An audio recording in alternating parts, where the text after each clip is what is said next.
ओम जय जय जय नमोस्तु नमोस्तु नमोस्तु नमो हरियंताणं नमो सिद्धाणं नमो हरियाणं नमो ज्ञानं नमो लोय सर्वसावणं मंगलम भगवान वीरो मंगलम गौतमो गणि मंगलम कुंदकुंदाद्यो जय धर्मोस्तु मंगलम सर्वमंगल मांगल्यम सर्वकल्याणकारकं प्रधानं सर्वधर्माणां जयनं जयतु शासनं जयनं जयतु शासनं नमः समय साराय सानुभूत्या चकासते चित्स्वभावाय भावाय सर्वभावान्तर्चित् वन्दितु सर्वसिद्धे रुमचलमणों गतिं पत्ते वोच्छामि समय पाहुडमणिमो सुदकेवली वणिगम्।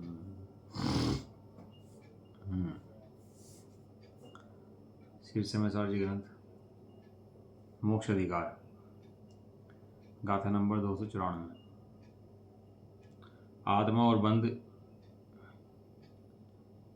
दो करने हैं किसी वस्तु के, तो दो कैसे करोगे किसी वस्तु के?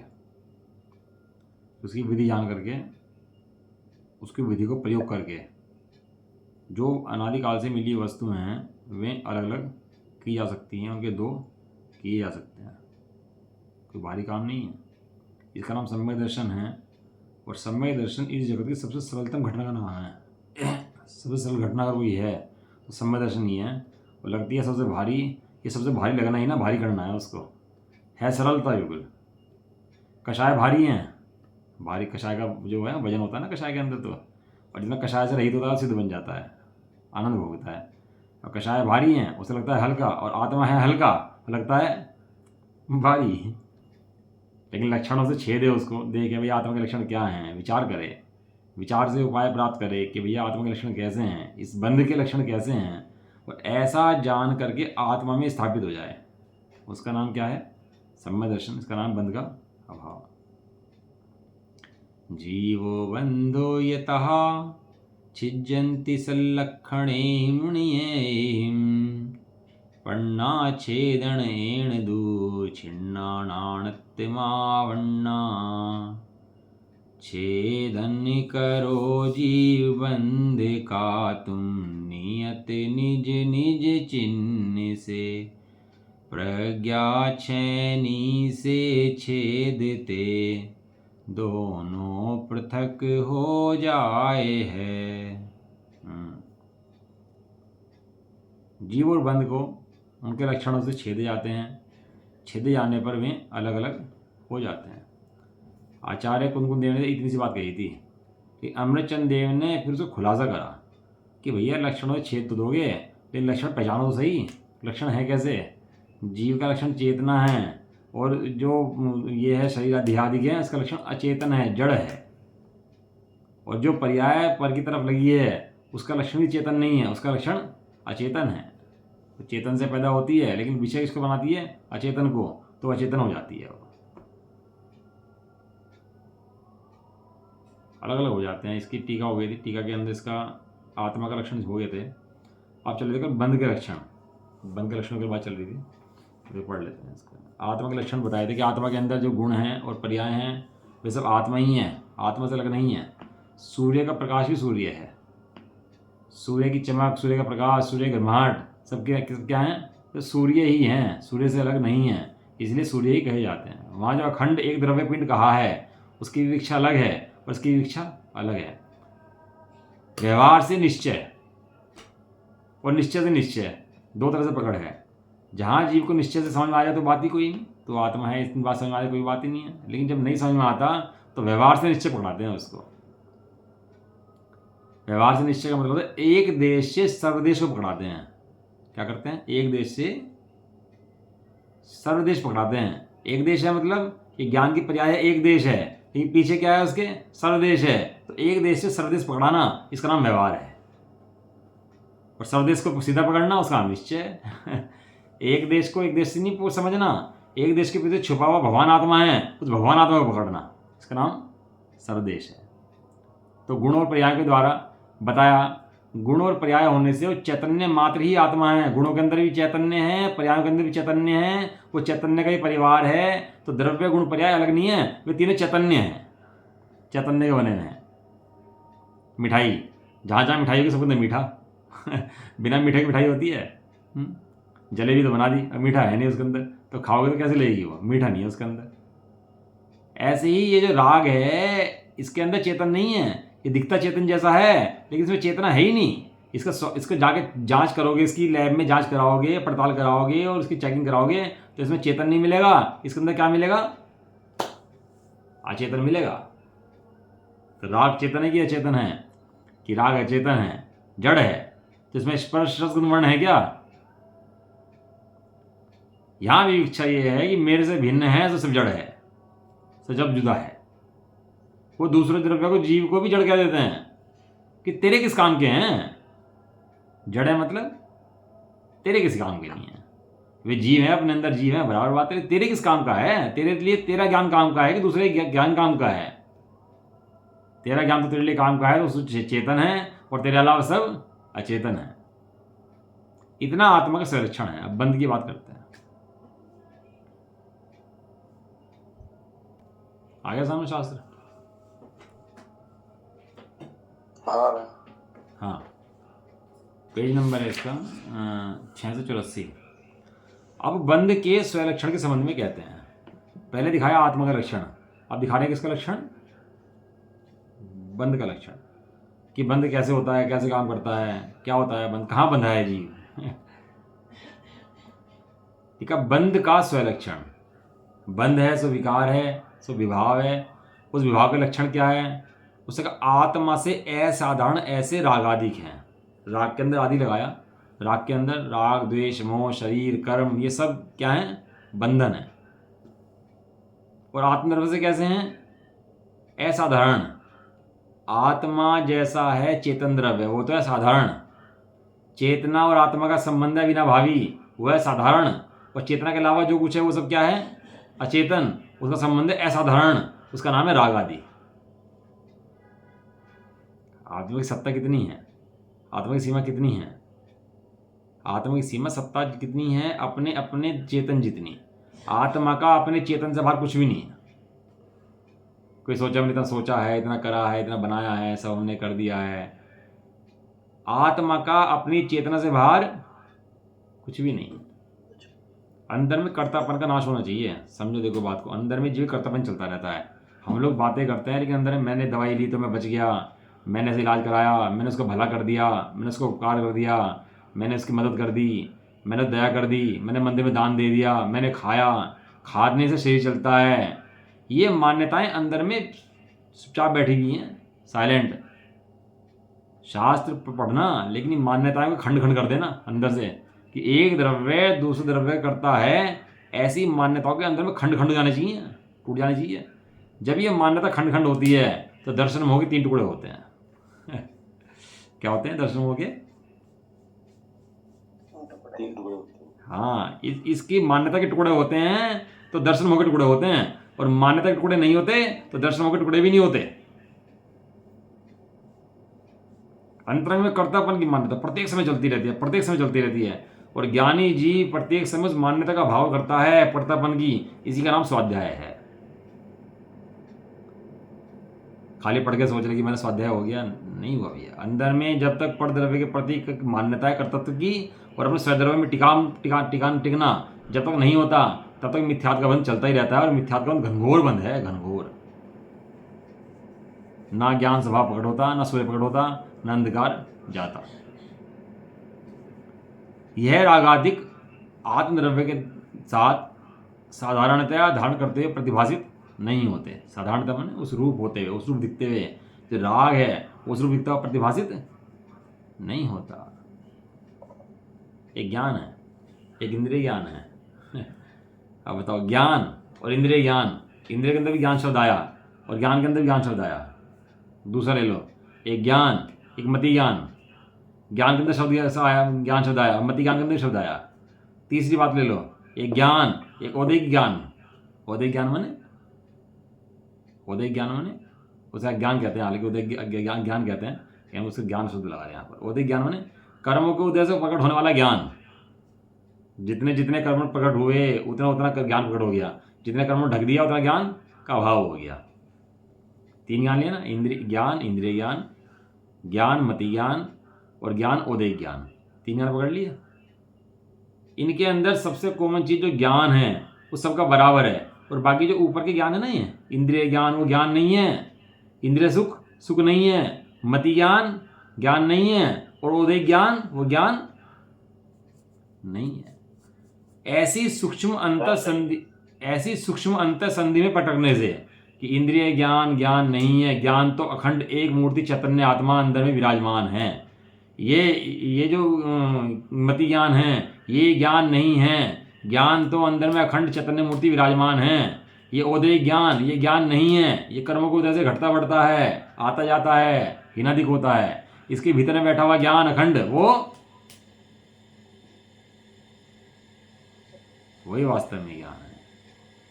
अब बौद्धिक ज्ञान के बहुत भेद हो सकते हैं। बौद्धिक ज्ञान के अंदर कर्म के जब ज्ञान उदय होता है ना, तो कषाय उत्पन्न हो जाए, स्त्री को स्त्री जैसे भाव हो जाए, तिरंज को तिरंज जैसे भाव हो जाए, अनेक जीवों के भाव अनेक प्रकार से हों, ना बदले बहुत समय तक चलते रहें, तो भी ज्ञानी की दृष्टि ज्ञान पर रहती है, उन्होंने परिणामों पर नहीं रहती, उस मति ज्ञान पे नहीं रहती, इंद्रिय ज्ञान पे नहीं रहती। इंद्रिय ज्ञान घट जाएगा। अब एक चीज़ बताओ, एक कोई महिला हो, उसने पूरी जिंदगी अभ्यास करो शास्त्रों का, अच्छे शास्त्र पढ़ो, और बुढ़ापे में जाकर बुद्धि फिर जाए, उसकी बुद्धि फिर सकती फिर सकती है,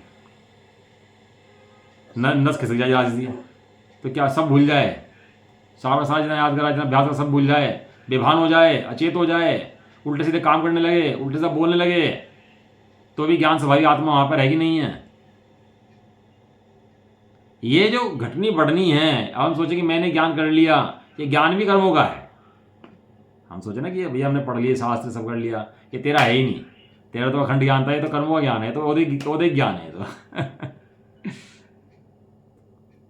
ये आत्मा के साथ ऐसा लगता है आत्मा हो, मेरा ज्ञान बढ़ गया हो, मैं इन रूप हो गया हूं, लेकिन ये जड़ अचेतन है और आत्मा जो है त्रिकाल चेतन है। ये अंधकार में है और आत्मा प्रकाशमान है। क्या कहा? ये आत्मा प्रकाशमान। हाँ, ये ज्ञान का पुंज आत्मा अलग है, और ये जो मति ज्ञान और औदिक ज्ञान और ये क्षोभम ज्ञान आदि हैं, ये अलग हैं। ऐसे उन दोनों को भेद जान करके अंतर संधि जो उनकी जुड़ी हुई है, वहां पर प्रज्ञा छनी पटकने से, वहां पर भेद डालने से वो अखंड चैतन्य मूर्ति आत्मा अपना स्वभाव अलग नजर आ जाता है, और जो औदिक आदि क्षोभम भाव में हाँ, उस जो ज्ञान है उसके ऊपर आवरण नहीं आता। ज्ञानावरणी कर्म जो है ना, वो मति ज्ञान का आदि का पर्याय के अंदर जाता है, वो औदिक के अंदर, मति ज्ञान के अंदर और इंद्रिय के अंदर, उनके अंदर जाता है। जो अखंड ज्ञान है अंदर में, उसके ऊपर कभी आवरण आता ही नहीं है। अब इतना ज्ञान आवरण ने पढ़ लिया कि लगने लगा मैं ढक गया, मैं ढक गया, मैं ढक गया। अरे भाई, तू ढक गया तो वस्तु का नाश हो जाएगा, द्रव्य का नाश हो जाएगा तेरे, अगर तू ढक गया। तू ढक ही नहीं सकता। ज्ञानावरणी नाम का कोई कर्म ही नहीं है। ये तो आगम में तो आया, ज्ञानावरणी नाम कर्म है कि व्यवहार से आया। कहाँ से आया? व्यवहार से। जितनी भी चर्चा है ना कर्मों की, ढकने की, ये सब चर्चा व्यवहार की है। ये वास्तविक चर्चा ही नहीं है। और जीव को लगा वास्तविक चर्चा, तो वास्तविक चर्चा क्या है? कि वास्तविक चर्चा ये है कि तेरे ज्ञान के ऊपर आवरण है ही नहीं, आत्मा आवरण नाम का कर्म नहीं है। आत्मा ढक जाए तेरा, ऐसा कर्म बना ही नहीं है।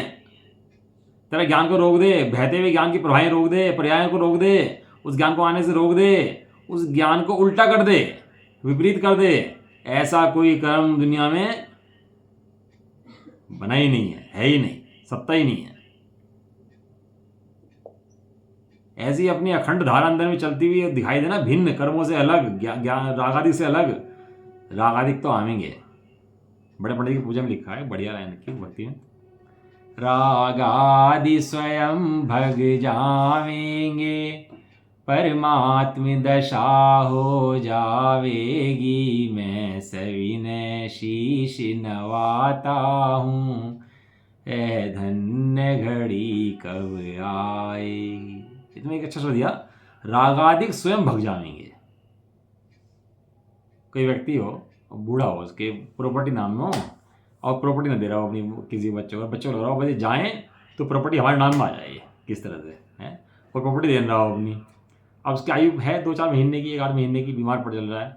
अब उसको कोई मार दे उस उम्र में, 1-8 महीने में, तो उसको क्या होगा? जेल की कैद मिल जाएगी उसको इतनी देर में। क्यों? अब 1-8 महीना भैया जो मरने वाला ही था, तूने उसको उसकी आयु से पहले ही मार दिया तो जेल होगी इसके एवज में। राग आदि को भगा दूंगा, ऐसी मान्यता से मिथ्यात्व बंद हो जाता है। राग आदि को कम कर दूंगा, हटा दूंगा, पहले ला दूंगा, बाद में ला दूंगा, इससे क्या होता है? मिथ्यात्व का बंद होता है। रागादिक स्वयं भग जाएंगे। एक लाइन है उसके अंदर बड़े जी, होता हुआ शिव होगा, सहज ज्ञाता रहूंगा। क्या है बताओ? होता हुआ सहज ज्ञाता रहूंगा। होता हुआ शिव होगा, मोक्ष होता हुआ स्वयं होगा, अपना पा जाएगा, और मैं तो उस मोक्ष का भी ज्ञाता रहूंगा। क्योंकि अखंड ज्ञान के अंदर मोक्ष नहीं है। अखंड ज्ञान तो सदा मुक्त है, सहज मुक्त है। मोक्ष किसका? जो बंधा हो उसका मोक्ष हो, मैं तो बंधा ही नहीं हूं। मोक्ष किसका? ऐसी दृष्टि से ज्ञान सभा पर जाए तो भिन्नता उसके अंदर प्रज्ञा छनि पटके और ज्ञान के लक्षणों को पहचाने, चेतन को पहचाने, और ये राग आदि उत्पन्न होते हैं चेतन को पहचाने और उनसे भिन्न ज्ञान सत्ता का निर्णय करे। इसका नाम सम्यक दर्शन, का नाम मोक्ष मार्ग है। वे रागादिक आत्मद्रव्य के साथ साधारणतः करते प्रतिभाषित नहीं होते, क्योंकि वे सदा चैतन्य चमत्कार से भिन्न रूप प्रतिभाषित होते हैं। वे सदा ज्ञान से भिन्न रूप प्रतिभाषित होते हैं, भासते हैं, दिखाई देते हैं। वे ज्ञान रूप होते ही नहीं है। क्रोध आया है ना, तो बाद में कहता हूँ क्रोध आया था, है तो क्रोध तो चला गया भैया। अब किसने जाना कि क्रोध आया था? यानी उस समय उस काल के अंदर भी कोई बैठा था जो क्रोध को जान रहा था, और अब भी कोई बैठा है जिसने जाना कि क्रोध आया था। तो वो कंटिन्यूटी ज्ञान की है, पीछे बैठे हुए की, क्रोध की नहीं है। क्रोध तो है ही नहीं है, चला गया। लेकिन जाना किसने क्रोध आया था? स्मृति ज्ञान की भी अंदर में ना, स्मृति ज्ञान नाम की कोई चीज ही नहीं है। स्मृति ज्ञान भी ज्ञान की फ्रेश पर्याय है, ताजा पर्याय है। लेकिन पूर्व में होते हुए कुछ यहाँ विषय बनता है, लक्ष्य बनता है, तो दिखाता है ज्ञान की कंटिन्यूटी दिखाता है उसके अंदर। क्योंकि स्मृति का विषय अब तो है नहीं सामने, तो स्मृति कहाँ से आई भाई? सामने ये तो नहीं है ना, वो स्मृति कहाँ से आई? वो ज्ञान की ही कंटिन्यूटी दिखाता है। पीछे बैठा हुआ ज्ञान भिन्न रूप से जान रहा था, वो अब भी भिन्न रूप से ही जान रहा है। वे सदा कौन? रागादिक चैतन्य चमत्कार आत्मा से भिन्न रूप प्रतिभाषित होते हैं, दिखाई देते हैं, उस रूप नहीं भासते हैं। और जितना चैतन्य आत्मा की समस्त पर्याय में व्याप्त होता हुआ प्रतिभाषित होता है, चैतन्य आत्मा की समस्त पर्याय में व्याप्तता हुआ प्रतिभाषित होता है, उतने ही रागादिक प्रतिभाषित नहीं होते। आत्मा किसमें व्याप्त होता है? आत्मा चैतन्य में व्याप्त होता है। वे रागादिक उसमें प्रतिभाषित नहीं होते, क्योंकि रागादिक के प्रदेश अलग हैं और आत्मा के प्रदेश अलग हैं। प्रदेश भिन्न दोनों के। क्योंकि रागादिक के बिना भी चैतन्य का आत्मलाभ संभव है, अर्थात जहां रागादिक ना हो वहां भी चैतन्य होता है। ये सिद्ध कैसे हुआ? ये सिद्ध हुआ सिद्धों को देख करके। क्या सिद्ध हुआ है? क्या हुआ समझ नहीं आया? आत्मा के अंदर चैतन्य रागादिक नहीं है, ये सिद्ध करना हो तो क्या सिद्ध करोगे? जिन्होंने सिद्ध किया है उन्हें देख लो। अब भगवान सिद्ध की सत्ता बिना राग के है कि नहीं है? कि राग नष्ट हुआ तो सिद्ध भाव नष्ट हो गया, ऐसा हुआ? नहीं, सिद्ध भाव प्रकट हो गए। कि भैया थोड़ा राग नष्ट हुआ, जितना जितना राग नष्ट होते चला गया उतना तो सिद्ध भाव नष्ट होते चले गए। तब तो कहोगे आपकी भाई राग और जी बराबर है। लेकिन वहां हुआ क्या? वहां राग तो घटता घटता घटता घटता चला गया और जीव द्रव्य में वही का वही रहा, जैसा था वही का वही, वही का वही, वही का वही रहा। वो क्या ना, लोहे की फैक्ट्रियाँ होती है ना, तो आपके घरों के सब टीन के ट्रप्पर होते हैं ना, सब जाते हैं उसके अंदर। टीन के कनस्तर भी हैं, ये भी हैं, सब चले जाते हैं। मैल लगा रहता है, किसी में मैल लगाया, किसी तेल लगाया, किसी में ग्रीस लगी है, किसी में कुछ लगाया, सब चले जाता है वहाँ पर लोहे की फैक्ट्रियों में। और लोहे की फैक्ट्री में भट्टी लगी रहती है बहुत बड़ी। मैंने तो काम किया ना 18-20 साल, तो देखा तो उसमें क्या करते हैं, वो सारा लोहा गिर देते हैं उसके अंदर। और लोहा इतने हाई मेल्ट पे गलाते हैं, 2000 टेम्परेचर पर, डिग्री टेम्परेचर पर उसको गला देते हैं, गिर देते हैं। वो पानी बन जाता है बिल्कुल लोहे का। लोहे का पानी बनने के बाद मैल सारा ऊपर आ जाता है, मैल हटा देते हैं उसके ऊपर से, लोहा बच जाता है प्योर बिल्कुल एकदम। उसके बाद गल करके और बाद में ठंडा हो जाता है तो फिर लोहा प्योर बन जाता है वो। अब बताओ, जो मैल अवस्था में लोहा आया था, जिसकी दृष्टि लोहे पर ना हो तो लोहे को अलग नहीं कर पाएगा वो। लेकिन कितनी दृष्टि है कि लोहा अलग है और मैल लगे मैल अलग है। ऐसे मैल अलग लोहे की दृष्टि के से अलग, तो गला देता है, गिर देता है, उसको भट्टी में झोंक देता है। भट्टी में झोंकने से मैल जाएगा, लोहा नहीं जाएगा। क्या होगा? मैल जाएगा और लोहा नहीं जाएगा। बिल्कुल भी नहीं जाएगा। इस तरह मुनिराज तप करते हैं, तप तप अग्नि का ना, तप की अग्नि, तप की अग्नि जलाते हैं। आत्मा वैसा का वैसा रहेगा और कर्म सम भग जाएंगे। उस मैल अपना ऊपर आ जाता है उसके अंदर, वो ऊपर ही बैठा हट जाता है। इसलिए रागा कह रहे रागादि प्रतिभास नहीं होते, कि रागादि के बिना भी आत्मा दिखाई देता है, आत्मा का लाभ हो सकता है। और रागादि ना हो वहाँ चैतन्य होता है। रागादि के काल में भी चैतन्य होता है और रागादि का भाव में भी चैतन्य ही होता है। रागादि के काल में चैतन्य का भाव नहीं होता, और रागादि का भाव हो जाए तो भी चैतन्य का भाव नहीं होता। एक है शक्ति, जीव की शक्ति भाव भाव शक्ति, एक है अभाव भाव शक्ति। पढ़ी कि नहीं पढ़ी शक्ति? भाव भाव शक्ति क्या है? एक है भाव शक्ति, एक है भाव भाव शक्ति, एक है अभाव शक्ति, एक है अभाव अभाव शक्ति, एक है अभाव भाव शक्ति, और एक है भाव अभाव शक्ति। भाव शक्ति माने चेतन है, ये भाव शक्ति। और भाव भाव माने शक्ति कि वो चेतन तो है, चेतन प्रकट हो जाएगा, इसका नाम भाव भाव शक्ति। अभाव शक्ति माने कि रागादि आत्मा के नहीं है, ये अभाव शक्ति। और अभाव शक्ति माने जो नहीं है उसका भाव हो जाएगा, ये अभाव अभाव शक्ति। एक भाव अभाव शक्ति कि जो रागादि भाव चल रहे हैं ना, इनका अभाव हो जाएगा, ये भाव अभाव शक्ति। और जिन जो अभाव हुआ है जिसका चैतन्य मूर्ति के चैतन्य परिणाम होगा, वो अभाव का भाव हो जाएगा, ये अभाव भाव शक्ति। ये शक्ति आत्मा के अंदर अभी पड़ी है कि नहीं पड़ी? सब काम करनी कि नहीं कर रही? बड़े पड़ेगी लाइन शांति भगवान की पूजा में। मम भाव भाव शक्ति पामरता मेट देगी, अभाव भाव शक्ति प्रभुता विकास देगी। निश्चिंत होए दृष्टि निज द्रव्य में रमाई, प्रत्यक्ष देखी मूरत शांति हृदय में छाई। अभाव का भाव समय हो जाएगा, भाव का अभाव समय हो जाएगा, तो मुझे क्या करना है? मैं निर्भर हो गया, मुझे ठेका दे दिया। मैं कैसा हो गया? निर्भर हो गया। निश्चिंत होए दृष्टि, अब निश्चिंत होगी, निजद्रव्य में रमाई है। सास आई थकी आ रही घर में खाना करने के लिए, वो भैया खाना बनाना पड़ेगा, घर में जाना पड़ेगा। और घर में बहू ने कह दिया मैंने खाना सब बनाने का, चिंता मत करो, आप बैठ जाओ आराम से। अब बताओ सास के सिर से कितना बोझ उतर गया एकदम आते ही है। बना बनाया है, आप तो बस खाओ, आप तैयार है सब कुछ।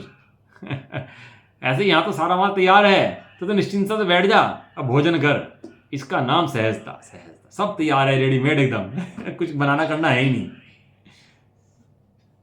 वहां रागादि के ना हो, वहां भी क्या होता है? चैतन्य होता है। और जो रागादि की चैतन्य के साथ उत्पत्ति होती है, जो दिखते हैं ना कि राग और चेतन एक हो रहे हैं, एक हो रहे हैं, भैया राग तो मेरे अंदर ही उत्पन्न हो रहा है, ये दिखते तो हैं। अज्ञानी जन का प्रश्न होता है, दिख तो रहे हैं साक्षात, कि मति ज्ञान है, इंद्रिय ज्ञान है, उदय ज्ञान है, सब दिख तो रहा है। तो कह रहे हैं होता है, ठीक है, बिल्कुल उत्पन्न होती है, तेरी बात को नकारते नहीं है। वो क्यों हो रहा है? वह चेत्य चेतक भाव, ज्ञेय ज्ञायक भाव की अति निकटता के कारण ही है, एक द्रव्यत्व के कारण नहीं है। दर्पण के अंदर मोर, बताओ उसका रूप, रंग, उसके पंख, उसकी शकल, उसकी आंख बिल्कुल वैसी वैसी दिख रही है? बिल्कुल वैसी दिख रही है? मोर कितने? दो की एक ही है मोर। तो दर्पण में जो मोर है वो मोर है कि नहीं है? मोर बाहर में दर्पण में गया नहीं, दर्पण मोर के पास गया नहीं, दोनों के दोनों कैसे अलग अलग बैठे, तो भी क्या लग रहा कि भैया मोर है बिल्कुल। ये क्यों दिख रहा है इसके अंदर? क्योंकि वो दर्पण का स्वभाव है। क्यों दिख रहा है उसके अंदर? दर्पण का स्वभाव है, जो सामने आएगा वो दिख जाएगा, वो दर्पण का स्वभाव है। लेकिन वो एक में एक हो जाएगा ऐसा नहीं है, यह भी दर्पण का स्वभाव है। क्या कहा? वो दिखेगा, ये दर्पण का स्वभाव है, और एक नहीं होगा, ये भी स्वभाव किसका है? ये भी दर्पण का स्वभाव है। क्वालिटी है दर्पण की अपनी, ऐसी क्वालिटी है। अब वो दिख रहे हैं रागादिक, वो क्यों दिख रहे हैं? वो गे गायक की निकटता के कारण, निकटता माने एक वहां प्रदेशों में झलकने के कारण वो झलकते हैं, लेकिन एक द्रव्य रूप नहीं हुए। ये भेद विज्ञान है, पराकाष्ठा है वेद विज्ञान की, कि ऐसा लगता है तन्मय हो गए, समा गए, डूब गए, एक में हो गए, तो भी एक में नहीं हुए, भिन्न है एकदम। अब ज्ञान की पर्याय मति ज्ञान आदि की गे है और ज्ञान गायक है। लगाओ भेद ज्ञान, जहां जहां चेतन है वहां वहां मैं हूं, और जहां जहां चेतन नहीं है वहां वहां मैं नहीं। वे मेरा द्रव्य है ही नहीं, वो भिन्न द्रव्य है, वो परद्रव्य है। ते राग की पर्याय है, स्वद्रव्य की परद्रव्य है। और देखता कैसे है? भैया मुझे राग आ गया, मैंने कर दिया, मैंने खराब कर दिया, तूने कुछ नहीं करा, तू ज्ञान स्वभावी आत्मा है। अच्छा स्वच्छंद नहीं हो जाएंगे? स्वच्छंद नहीं हो जाएंगे भैया, तुझे ज्ञान नजर आ जाएगा। डर मत, लोग डरना शुरू कर देते हैं, भैया ऐसा नहीं ऐसा नहीं, बस मत करो, डरना शुरू कर देते हैं। डर एक तरफ रख दे, पहले भय निकाल पहले अपने अंदर का। कुछ हो जाएगा, कुछ हो जाएगा, कुछ नहीं होगा, तू ज्ञान स्वभाव था, ज्ञान स्वभाव रहेगा, निगोद में चला जाएगा ना तो भी ज्ञान स्वभाव रहेगा। पहले ऐसी दृष्टि लेगा अपने अंदर, तब धर्म शुरू होगा। डर मत बिल्कुल भी। अजय नियम नहीं लिया तो, त्याग नहीं करे तो, व्रत नहीं करे तो समय आ जाएंगे।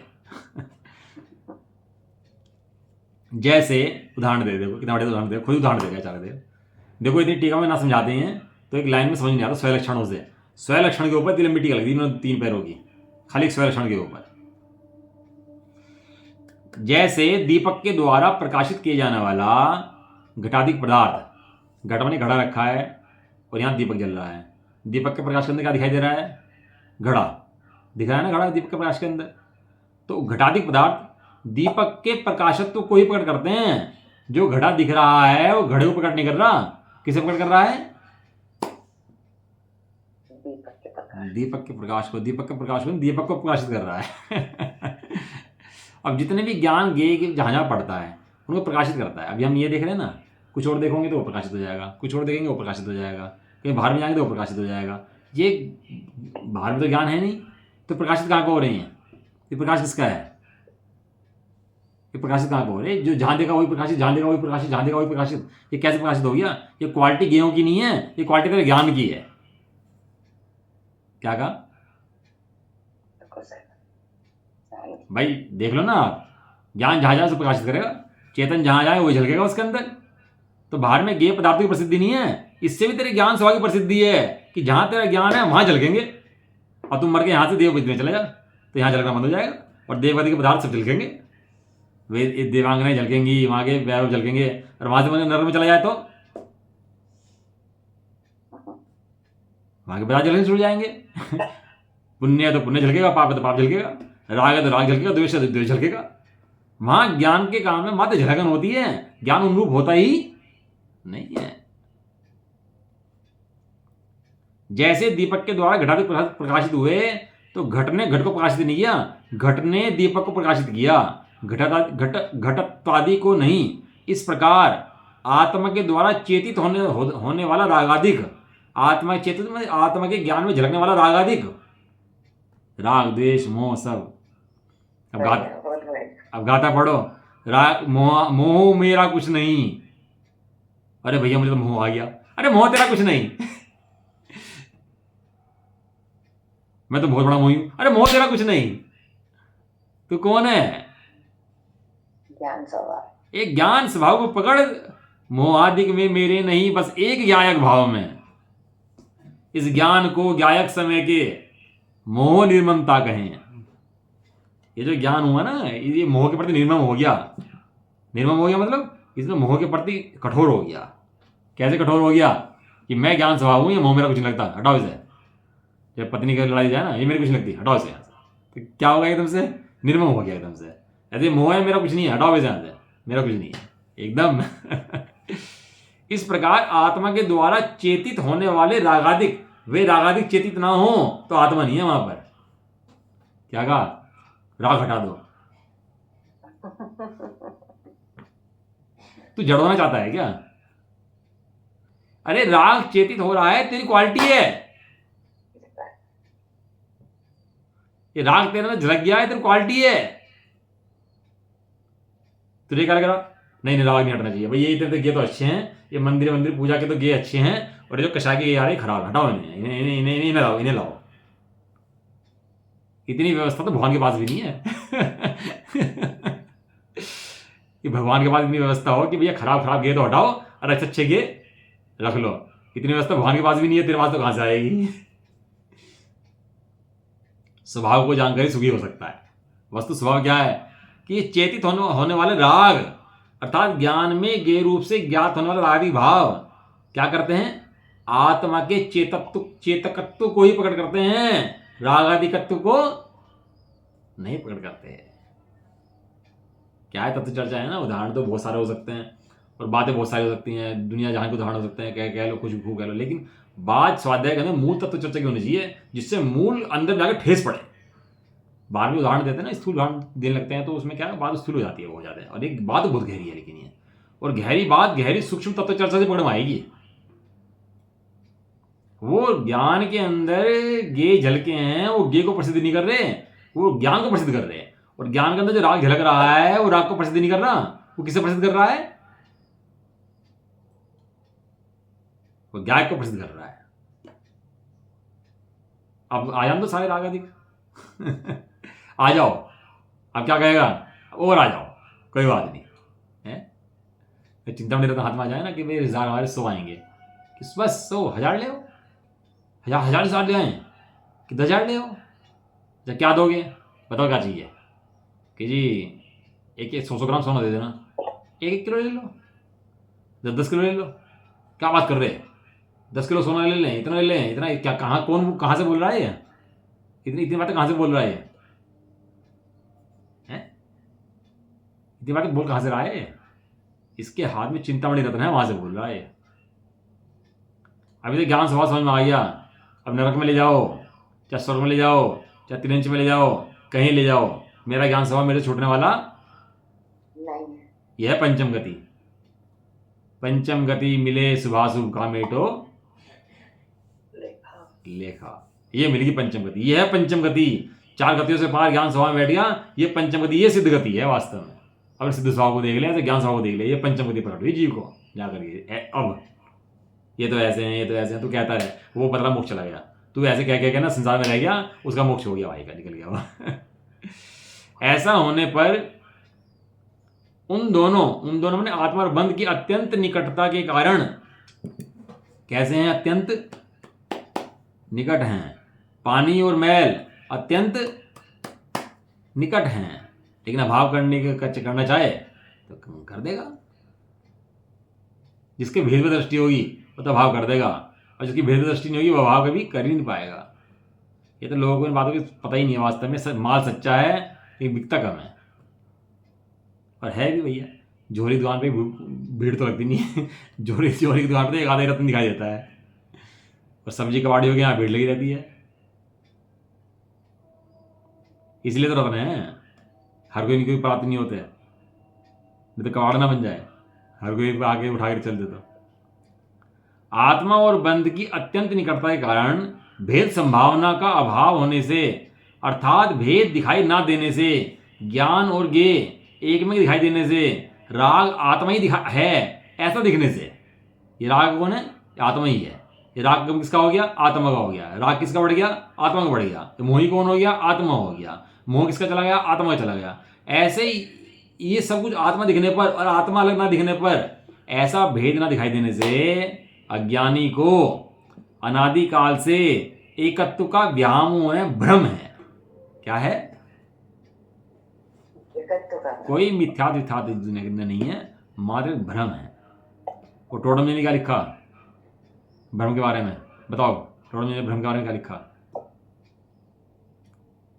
भ्रम जनित, बताओ, भ्रम जनित दुख को दूर करने का उपाय भ्रम दूर करना है कोई दवाई ले लें, कुछ खा लें तो भ्रम दूर हो जाएगा। एक बताएं, लुकमान हकीम, सुना नाम आपने, बहुत पुराना, इसके बारे में कहावत थी।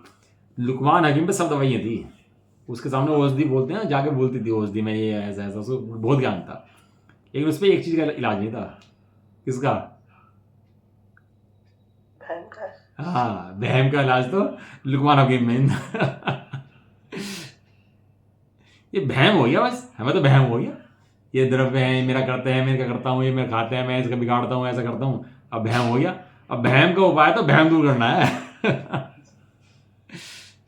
ये तो कोई साइकोलॉजिस्ट हो, वो पकड़ ले और उसको उस तरीके से सिद्ध कर, अभाव कर दे तो कर दे। ये आचार्य कुंद बहुत बड़े साइकोलॉजिस्ट थे, बहुत बड़े। इनसे बड़ा साइकोलॉजिस्ट दुनिया के अंदर कोई नहीं हो सकता। अनादिकाल की मिथ्या को ढा दे, वो साइकोलॉजिस्ट है। पकड़ी उन्होंने साइकोलॉजी कहाँ चल रही है इसकी। 11 साल की उम्र में दीक्षा हो गई थी, अब फिर समय दर्शन लेके आया, 8 साल की उम्र में समय दर्शन प्राप्त कर लिया। बताओ, इतने तो उन्होंने तो पहले ही कर दिया सब काम को, लेकिन जगत के जीवों को देखा तो उन्होंने भ्रम दूर करा इन बातों के द्वारा। वह व्यामोह प्रज्ञा द्वारा अवश्य ही छेदा जाता है। जो ऐसा प्रयोग करेगा उसका मोक्ष अवश्य होगा, और जो ऐसा प्रयोग नहीं करेगा उसका मोक्ष कभी भी नहीं होगा। हाँ, भावार्थ। आत्मा और बंध, हाँ, पेज नंबर 684 चल रहा है। आत्मा और बंध दोनों को स्वलक्षण से पहचान कर बुद्धि रूपी छैनी से छेद कर भिन्न भिन्न करना चाहिए। दोनों के लक्षण पहचानने चाहिए, पहचान कर बुद्धि रूपी प्रज्ञा छैनी से भेद विज्ञान करना चाहिए, और भेद विज्ञान करके भिन्न भिन्न कर लेना चाहिए। 3 चीज़ें दी इसके अंदर, 3 विधि दी भेद विज्ञान की, ज्ञान की। नंबर 1, दोनों की पहचान करे। दोनों क्या करे? पहचान करे। और प्रज्ञा से, बुद्धि से दोनों को छेदे, नंबर 2। और नंबर 3, भिन्न भिन्न कर दे। 3 काम दिए। इन 3 काम को कर देता है तो इसका मोक्ष नक्की हो जाता है, इसका कर्म का भाव हो जाता है। देखो क्या करे। आत्मा तो अमूर्तिक है, चर्चा हो चुकी इसकी पहले। आत्मा कैसा है? अमूर्तिक। और बंध क्या है? सूक्ष्म पुद्गल परमाणुओं का स्कंध है। जो कर्म कारण बढ़ना है, ये जो पुद्गल स्कंध आते हैं ना, सूक्ष्म, अति सूक्ष्म, सूक्ष्म सूक्ष्म, सूक्ष्म स्थूल, स्थूल सूक्ष्म, 6 पढ़ाए थे ना आपको नियम साजी के आधार से। स्थूल स्थूल स्थूल स्थूल स्थूल सूक्ष्म, सूक्ष्म स्थूल, स्थूल सूक्ष्म और सूक्ष्म सूक्ष्म। ये जो कामनाएं हैं सूक्ष्म के अंदर आती हैं, अति बहुत सूक्ष्म है। इसलिए सूक्ष्म होने से छदमस्त को दोनों अलग अलग हैं ऐसा भाषित नहीं होता, उसको दिखाई नहीं देता, भ्रम हो जाता है। जैसे हिरण को पानी का भ्रम हो जाता है, पानी है कि नहीं है वहां पर रेत के अंदर, दिख तो रहा है उसको, तो दिख रहा है तो पानी क्या है, वो दिख रहा है तो कुछ तो है भाई, कुछ तो है, वो दिख तो रहा है। पागल है वो देख रहा है। दुनिया के जवाब सुनो, वो पागल है। ये दुनिया भगवान को मान रही है, सारी दुनिया पागल है, सारी दुनिया। ये तो रामचंद्र जी को मान रही है, कृष्ण को मान रही है, सारे बेवकूफ हैं। ये भी तो साधु हैं, ये त्यागी हैं, ये सारे पागल हैं। ये क्यों नहीं पागल हैं? क्योंकि इनके ज्ञान में प्रतीति नहीं होता, मात्र एक स्कंध ही दिखाई देता है, अर्थात दोनों एक पिंड दिखाई देते हैं। ऐसे शरीर में हूं, यहाँ पता नहीं लगता कि एक जीव है, एक कर्म है, एक शरीर है। इन आत्मा और शरीर के बीच में एक चीज है इसके अंदर, वो है कर्म, जिसने दोनों को मिलाया है और शरीर को टिकाया है। वो क्या है? उसको बोलते हैं कारवाण शरीर। क्या बोलते हैं? कारवाण।